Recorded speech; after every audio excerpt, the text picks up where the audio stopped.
Hello cuties, আজকে আমরা দুজন বের হচ্ছি হলো অষ্টমীর পূজা দেখতে।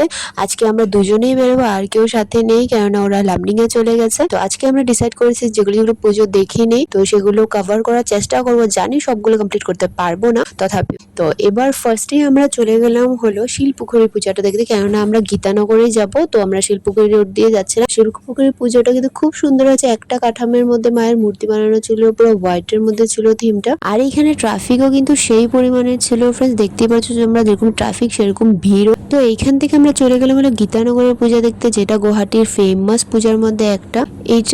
এটা বলে জাপানের একটা মনেস্ট্রি বা মন্দির বানিয়েছে হয়তো, আমি যতটুকু শুনেছি। দেখতে কিন্তু ফ্রেন্ড সেই হয়েছিল। আমরা লাইন ধরে ধরে ভেতরে ঢুকলাম, ভেতরেরটা তো আরো দারুণ হয়েছে, প্লাস মূর্তিও কিন্তু খুব সুন্দর হয়েছে।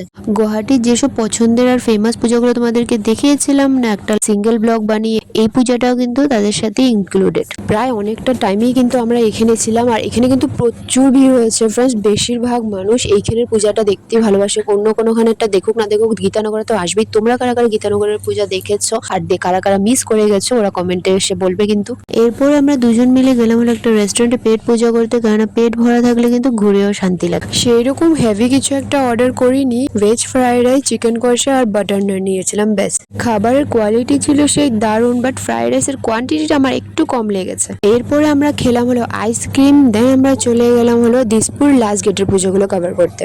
সেইখানে কিন্তু কয়েকটা পুজো আর প্যান্ডেল মোটামুটি ভালোই ছিল। মূর্তিগুলো কিন্তু আমার ভালো লেগেছে ফ্রেন্ডস, মূর্তিগুলো সেই দারুণ দারুণ হয়েছিল।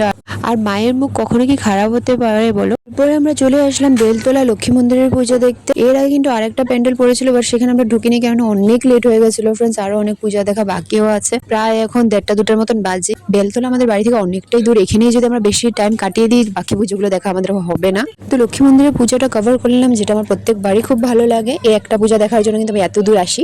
এরপরে চলে গেলাম লখরা রোডের সাইডে, মানে আমাদের এখানে যে কটা পূজা বাকি ছিল সেগুলো দেখতে। সেখানেও বাকি পুজোগুলো দেখে নিলাম, বাট সবটা কভার করতে পারিনি। আর তার দুটো কারণ আছে। একটা কারণ হলো আমরা যখন বেলতলা থেকে লখরা সাইডে আসছিলাম তখন আমরা রাস্তা ভুলে গেছি, বা বলতে পারো হারিয়ে গেছিলাম। কোনো মতে গুগল দেখে দেখে আমরা লখরা রোড পর্যন্ত পৌঁছেছি। আর সেকেন্ড কারণ হলো আমার চোখের মধ্যে কিছু একটা ঢুকেছে, মানে পোকা বা মশা জাতীয় কিছু একটা, যেটাকে আমি আমার এই নেটের ওড়নাটা দিয়ে ঘষে দিয়েছিলাম, আর যার জন্য আমার চোখে পুরো 12টা বেজে গেছে। এখন আমি ওই অবস্থাতে নেই যে তোমাদেরকে দেখাবো, নেক্সট ব্লগে আই থিঙ্ক তোমরা দেখতে পারো। এনিওয়ে আমাদের এখানে পুজোগুলো কিন্তু খুব সুন্দর হয়েছে। আমার কিন্তু লাস্টের মূর্তিটাই খুব সুন্দর লেগেছে। সেইখানে আমার মা দুর্গার ড্রেসটা কিন্তু অত্যন্ত ভালো লেগেছে। আর ড্রেস দেখে মনে পড়লো আমাকে আজকে কেমন লাগছে, সেটা কিন্তু কমেন্ট করে যাবে যাওয়ার সময়। এই ছিল আজকে অষ্টমীর ব্লগ। দেখা হচ্ছে আমার নেক্সট শর্টসে।